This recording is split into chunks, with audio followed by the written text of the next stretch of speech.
अपनाइए 12 खास आयुर्वेदिक जड़ी बूटियों से बनी रूप मंत्र आयुर्वेदिक फेस क्रीम। ये कोई कॉस्मेटिक नहीं, आयुर्वेदिक औषधि है।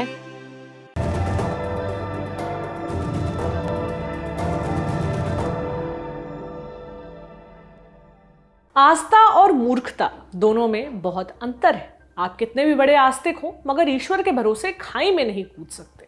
ये कॉमन सेंस है। लेकिन फ्रांस के महान दर्शन शास्त्री वॉल्टर कह गए हैं, लू सेंस कॉम्यून नेस पासी कॉम्यून, यानी common sense is not so common. हमसे उच्चारण में कोई गलती हुई हो तो माफ करें। आज हम आपको एक ऐसे इंसान का किस्सा सुनाएंगे जिस पर ये कॉमन सेंस में डब्बा गोल वाली लाइन फिट बैठती है। वो राष्ट्रपति होने के साथ साथ शायद अपने देश के सबसे मूर्ख आदमी भी हैं। जब कोरोना आया तो इन्होंने जनता से कहा, टेंशन न को, ये बीमारी काल्पनिक बातें हैं। एकमात्र सच्चाई है ईश्वर, उसका नाम लो, पूजा पाठ करो, सब ठीक हो जाएगा। देश में लोग कोरोना से मरते रहे, मगर राष्ट्रपति ने कहा, कौन सी बीमारी, कैसी बीमारी, हमारे यहाँ तो सब बढ़िया है। राष्ट्रपति ने यह तक कह दिया कि उनका देश कोरोना की वैक्सीन नहीं खरीदेगा, क्योंकि वैक्सीन से होता जाता कुछ नहीं, नाहक पैसे बर्बाद होते हैं। करीब 1 साल तक कोरोना डिनायल का ये ड्रामा चलता रहा। फिर एक रोज राष्ट्रपति को भी कोरोना हो गया। बीमार पड़ते ही वो लापता हो गए। किसी को पता नहीं कि राष्ट्रपति कहाँ गए। अब पता चला है कि दूसरों को ईश्वर पर भरोसा रखने का उपदेश पिलाने वाले राष्ट्रपति अपने इलाज के लिए चुपके से विदेश भाग गए। उनकी हालत सीरियस है, वो शायद कोमा में है। ये काम क्या मामला है, इससे भारत का क्या संबंध है, आपको विस्तार से बताते हैं। नमस्ते, मेरा नाम है प्रतीक्षा और आप देख रहे हैं अंतर्राष्ट्रीय खबरों से जुड़ा हमारा कार्यक्रम दुनियादारी। रजनीकांत की एक फिल्म है रोबोट। इसमें रजनी ऐश्वर्या को देखते हुए एक गाना गाते हैं। इसकी पंक्तियां हैं, किलीमंजारो लड़की पर्वत की यारो, इसका रूप निहारो। इस विचित्र लिरिक्स में एक शब्द आपने सुना, किलीमंजारो। साहित्य पढ़ने वालों को शायद इस शब्द पर हेमिंग्वे की एक कहानी याद आ जाए, द स्नोज ऑफ किलीमंजारो, जिसमें हैरी नाम का राइटर गैंग्रीन से मरता हुआ रेस्क्यू जहाज की राह देख रहा है। क्या है किलीमंजारो? ये है 19,341 फुट ऊंची बर्फ से ढका एक ज्वालामुखी, अफ्रीका का सबसे ऊंचा पहाड़, दुनिया का सबसे बड़ा free standing mountain. Free standing माने ऐसा पहाड़ जो किसी पर्वत श्रृंखला का हिस्सा नहीं है, वो अकेला आजाद खड़ा है। किलीमंजारो पर बर्फ का होना एक अजूबा है, क्योंकि किलीमंजारो पड़ता है इक्वेटर के पास। इक्वेटर माने धरती को उत्तरी और दक्षिणी गोलार्ध में बांटने वाली एक काल्पनिक रेखा। इक्वेटर के पास खूब गर्मी पड़ती है, इसलिए किलीमंजारो पर बर्फ होना अचंभा था। ये बर्फ, ये पहाड़ अफ्रीका की सबसे सेलिब्रेटेड निशानियों में शुमार हो गया। कहाँ है किलीमंजारो? पूर्वी अफ्रीका में एक देश है तंजानिया। इक्वेटर लाइन के बिल्कुल दक्षिण में बसा हुआ एक बड़ा देश। इसके दक्षिण में है मोजाम्बिक, उत्तर पूर्व में है केन्या, दक्षिण पश्चिम में है जाम्बिया और पश्चिम में पड़ता है democratic Republic of Congo. Tanzania की उत्तरी सीमा मिलती है अफ्रीका के सबसे विशाल झील लेक विक्टोरिया से। यही झील नदी का सबसे प्रमुख स्रोत है। जिस बरस यूरोप ने भारत को खोजा था, उसी बरस तंजानिया की भी डिस्कवरी हुई थी, यानी 1498 में। भारत और तंजानिया दोनों में एक और सेम पिंच है। हम दोनों को खोजने वाला जहाजी एक ही था, वास्को ड गामा। सदियों तक ये देश यूरोपीय मुल्कों की कॉलोनी रहा। कभी पुर्तगाल तो कभी जर्मनी इसके आका बने रहे। पहले विश्व युद्ध के बाद ब्रिटेन को इसका कंट्रोल मिल गया। इस दौर में तंजानिया कहलाता था तेंगनिका। ये देश आजाद हुआ 1961 में। 2 बरस बाद हिंद महासागर में बसे उसके एक पड़ोसी द्वीप जंजीबार को भी आजादी मिल गई। अब तेंगनिका और जंजीबार ने एक होने का फैसला किया। 1964 में इन दोनों भूभागों का एकीकरण हुआ और नया देश कहलाया United Republic of Tanzania. Tanzania की इंग्लिश स्पेलिंग देखिए, TANZANIA। इस स्पेलिंग में शुरुआती 3 अक्षर यानी TAN तेंगनिका से लिए गए हैं। अगले 3 शब्द यानी ZAN को उठाया गया है जंजीबार से। दोनों को मिलाकर बना तंजानिया, यानी तंजानिया नाम में इन दोनों लैंड मासेस का मिश्रण है। इस अरेंजमेंट में जंजीबार है तो तंजानिया का हिस्सा, मगर उसके पास आंशिक स्वायत्तता है। आजादी के बाद तंजानिया एक रिपब्लिक बना। इसके पहले राष्ट्रपति बने जूलियस न्येरेरे। आप न्येरेरे को तंजानिया का राष्ट्रपति कह सकते हैं। उन्होंने तेंगनिका के स्वाधीनता संग्राम का नेतृत्व किया, फिर जंजीबार और तेंगनिका के यूनिफिकेशन में मुख्य भूमिका निभाई। राष्ट्रपति बनकर उन्होंने एथनिक विविधता वाले तंजानिया में राष्ट्रीय पहचान विकसित की। उसे अफ्रीका के कई और देशों की तरह एथनिक वायलेंस और सिविल वॉर की चपेट में आने से बचाया। आम लोगों की परवाह करने वाली आर्थिक नीतियों पर जोर दिया। राष्ट्रहित को सर्वोच्च वरीयता दी। कोल्ड वॉर के दौर में भी न्येरे ने गुट निरपेक्षता बनाए रखी। अंतर्राष्ट्रीय स्तर पर भी न्याय और मानवाधिकार जैसे मुद्दों के लिए खड़े रहे। इतना ही नहीं, जब न्येरेरे को लगा कि उनकी आर्थिक नीतियां सफल नहीं हो रही तो 1985 में उन्होंने अपनी मर्जी से सत्ता छोड़ दी। इस वक्त तक तंजानिया कहने को तो रिपब्लिक था, मगर उसके राजनीतिक सिस्टम में केवल एक ही पार्टी की जगह थी। इसका नाम था पार्टी ऑफ द रेवोल्यूशन। ये पार्टी तेंगनिका और जंजीबार दोनों के राजनीतिक प्रतिनिधियों को मर्ज करके बनाई गई थी। न्येरेरे के रिटायरमेंट के 7 साल बाद 1992 में तंजानिया के संविधान में एक जरूरी बदलाव हुआ। वन पार्टी शासन का नियम हटाकर बहुदलीय व्यवस्था लाई गई। 1995 में यहां पहली बार बहुदलीय चुनाव हुए। ऐसा लगा कि तंजानिया में लोकतंत्र मजबूत हो रहा है, मगर यह भरोसा गलत साबित हुआ। तंजानिया खासतौर पर जंजीबार का सेमी ऑटोनॉमस इलाका चुनावी धांधलियों का गढ़ बन गया। धांधली के मुद्दे पर कई बार हिंसा भी हुई। लोकतंत्र में बाधा के अलावा तंजानिया पॉलिटिकल क्लास के भ्रष्टाचार का भी अड्डा बन गया। अब आते हैं मूल सवाल पर, हम तंजानिया का ये अतीत आज क्यों बाँच रहे हैं? आपको याद है एपिसोड की शुरुआत में हमने एक राष्ट्रपति का जिक्र किया था जो कोरोना को बेसिर पैर की अफवाह मानता था। कहता था ईश्वर के आगे हाथ जोड़ने से बीमारियां ठीक हो जाती हैं, मगर जब अपनी बारी आई तो राष्ट्रपति इलाज के लिए चुपचाप विदेश भाग गए। ये प्रसंग तंजानिया से ही जुड़ा है। इस राष्ट्रपति का नाम है जॉन मागुफुली। वो 2015 से ही तंजानिया के राष्ट्रपति हैं। उनका प्रचलित नाम है बुलडोजर। 2015 में राष्ट्रपति बनने के समय लोग दाद देते हुए उनको बुलडोजर पुकारते थे। तब बुलडोजर का मतलब था सख्त नेता जो भ्रष्टाचार मिटाएगा, काम करके दिखाएगा। मागुफुली ने भ्रष्टाचार तो कुचला, मगर इत्तेफाक ऐसा कि करप्शन के मामलों में बस उनके दुश्मनों और विरोधियों ने ही सजा पाई। दोस्तों और सहयोगियों का करप्शन बेचारे मागुफुली को नजर ही नहीं आया। इसके अलावा मागुफुली ने जो एकमात्र बड़ा काम किया वो था नागरिक अधिकारों पर बुलडोजर चलाना।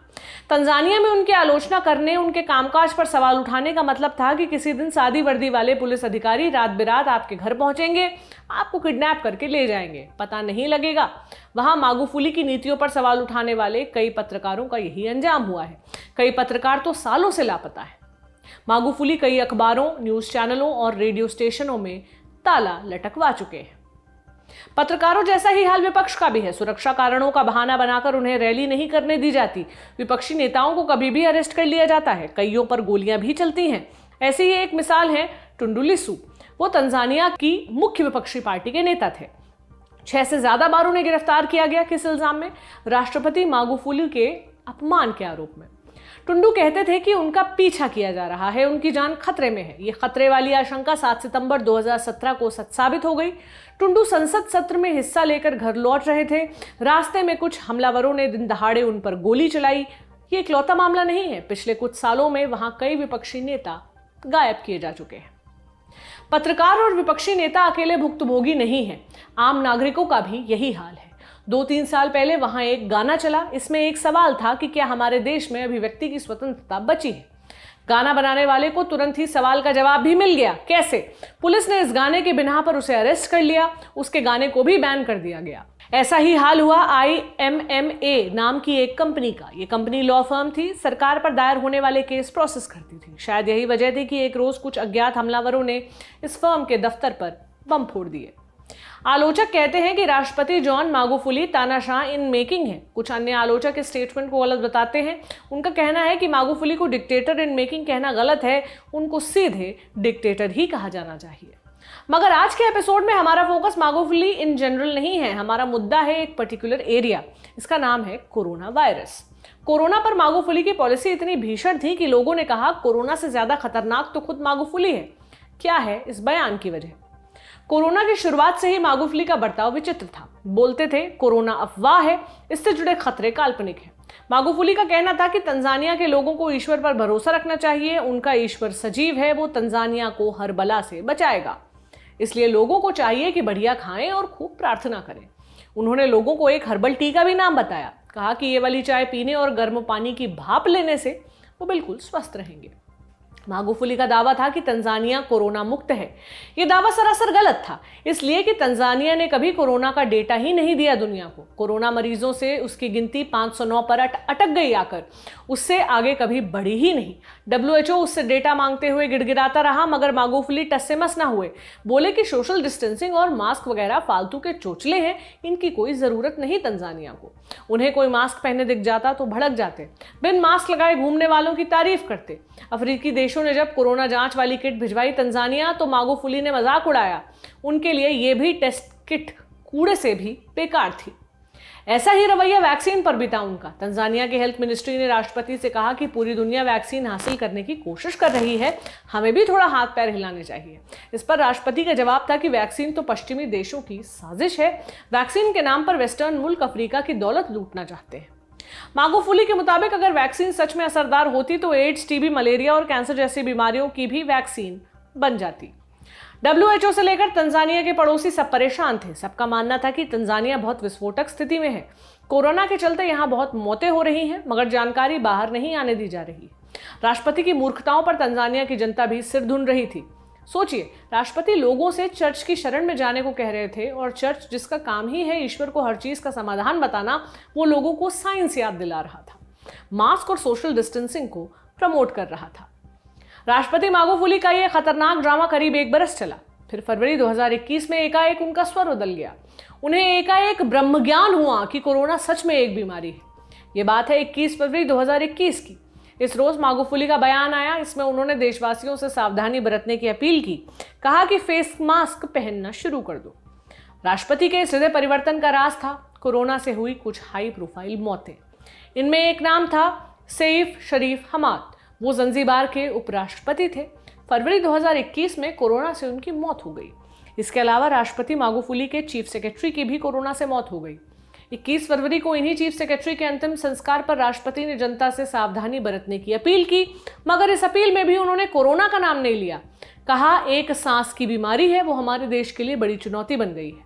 मास्क पहनिए और 3 दिन तक प्रार्थनाएं कीजिए, ताकि हमारी सम्मिलित प्रार्थना इस बीमारी को हरा दे। इस बयान के कुछ रोज बाद एक अजीबोगरीब घटना हुई। राष्ट्रपति मागुफुली एकाएक नजर आना बंद हो गए। 27 फरवरी को उन्होंने आखिरी बार देखा गया। इस बात को 2 हफ्ते से ज्यादा वक्त हो चुका है। इतने दिनों से मागुफुली पब्लिक में नजर नहीं आए हैं। ये बड़ी विचित्र बात है। देश का राष्ट्रपति कहाँ है किसी को पता नहीं। उनकी सरकार, साथी, मंत्री और प्रवक्ता सब इस मुद्दे पर चुप हैं। कोई कुछ भी नहीं बता रहा। बीते रोज इसी गुमशुदगी से जुड़ी एक खबर आई। पता चला कि मागुफुली को कोरोना हो गया है। वो इलाज करवाने चुपचाप विदेश चले गए हैं। पहले उन्होंने केन्या में इलाज करवाया, मगर हालत और बिगड़ी तो वो इलाज के लिए कहीं और चले गए। कहां? हमारे देश भारत में। खबरों के मुताबिक मागुफुली चुपके से भारत में इलाज करवा रहे हैं। किसने दी है ये खबर? आपको याद है तंजानिया के विपक्षी नेता टुंडू लिसू, जिनके ऊपर 2017 में जानलेवा हमला हुआ था, उन्होंने ही मागुफुली से जुड़ा ये अपडेट दिया है। टुंडू लिसू ने बताया कि उन्हें मेडिकल और सिक्योरिटी सूत्रों से ये जानकारी मिली है। टुंडू के मुताबिक राष्ट्रपति की स्थिति बेहद गंभीर है। वो 10 मार्च से ही कोमा में है। टुंडू ने इससे जुड़ा कोई साक्ष्य नहीं दिया है, मगर इतने दिनों से राष्ट्रपति की गुमशुदगी, उनसे जुड़े सवालों पर तंजानियन सरकार की चुप्पी, इन संकेतों से लगता है कि ये खबर सच हो सकती है। इस खबर से जुड़ी एक अपुष्ट कंफर्मेशन केन्या से भी आई है। वहां नेशन नाम का एक अखबार है, उसने सूत्रों के हवाले से बताया है कि अफ्रीका का एक लीडर केन्या की राजधानी नैरोबी स्थित एक अस्पताल में भर्ती था। उसे वेंटिलेटर पर रखा गया था। राष्ट्रपति मागुफुली भारत में है या नहीं, इस पर भारत ने भी फिलहाल कोई आधिकारिक बयान नहीं दिया है। कुल मिलाकर काफी रहस्य बढ़ता जा रहा है इस पर। इस चुप्पी की सबसे बड़ी वजह तो शायद मागुफुली के पुराने बयान ही हैं। उन्होंने जनता को ईश्वर के भरोसे छोड़ दिया था। कहा प्रार्थना में बड़ी ताकत होती है, उससे बीमारी ठीक हो जाती है। सोचिए, अगर विदेश में इलाज करवाने वाली बात सही निकलती है तो इसका क्या मतलब होगा कि अपनी बारी आई, खुद की जान पर बनी तो राष्ट्रपति ईश्वर के भरोसे नहीं बैठे रहे। वो जिस साइंस का मखौल उड़ाते थे, अपने इलाज के लिए उसी विज्ञान की शरण में गए। तंजानिया की जनता को अपने राष्ट्रपति की स्थिति जानने का पूरा अधिकार है। अभी तो यह भी नहीं मालूम कि राष्ट्रपति की गैर मौजूदगी में देश का कामकाज किसके भरोसे है। तंजानिया की 6 करोड़ की आबादी इस तरह अंधेरे में नहीं रखी जा सकती। बहुत देर ही सही, मगर कम से कम अब वहां सरकार को कोरोना से निपटने पर गंभीरता दिखानी चाहिए। कोरोना संक्रमण और इसके चलते मारे गए लोगों का सही डेटा जारी करना चाहिए। WHO और अफ्रीकन यूनियन जैसी संस्थाओं से मदद लेनी चाहिए। नटशेल में कहें तो साइंस को उसका काम करने देना चाहिए। यह था हमारा बड़ी खबर सेगमेंट। अब सुर्खियों की बारी। पहली सुर्खी नाइजीरिया से है। यहां एक बार फिर हमलावरों ने लड़कियों की किडनैपिंग कर ली है। ये वारदात 12 मार्च की तड़के सुबह हुई। हथियारबंद हमलावरों ने एक कॉलेज पर अटैक किया। वो करीब 100 छात्राओं को किडनैप करके साथ ले गए। नाइजीरिया में ऐसी वारदातें आम हो गई हैं। इसकी वजह है किडनैप किए गए लड़के लड़कियों के बदले सरकार से मिलने वाली फिरौती। राष्ट्रपति मुहम्मदू बुहारी ने राज्य सरकारों से अपील की है कि वो फिरौती की अपनी पॉलिसी पर पुनर्विचार करें। फिरौती की जगह स्कूलों और कॉलेजों को सुरक्षित करने पर ध्यान दें। दूसरी सुर्खी पाकिस्तान से है। यहां एक सीक्रेट कैमरे पर हंगामा बरपा हुआ है। हुआ यह है कि 11 मार्च को यहां एक पोलिंग बूथ के भीतर हिडन कैमरा मिला। इसे खोजने का दावा किया पाकिस्तान पीपल्स पार्टी के कुछ सदस्यों ने। 12 मार्च को इस मुद्दे पर सेनेट में खूब हंगामा मचा। विपक्ष ने इल्जाम लगाया कि यह सीक्रेट कैमरा सरकार ने ही लगवाया था। इसके जवाब में इमरान खान के सूचना मंत्री शिबली फराज ने एक प्रेस कॉन्फ्रेंस बुलाई। इसमें उन्होंने कहा कि विपक्ष खुद तो चोर है, लेकिन जताता यूं है मानो बड़ा पीड़ित हो। फराज ने कहा कि विपक्ष को कैसे पता चला कि हिडन कैमरा लगा था, जरूर उन्होंने खुद ही लगाया होगा और अब नाहक हल्ला मचा रहे हैं।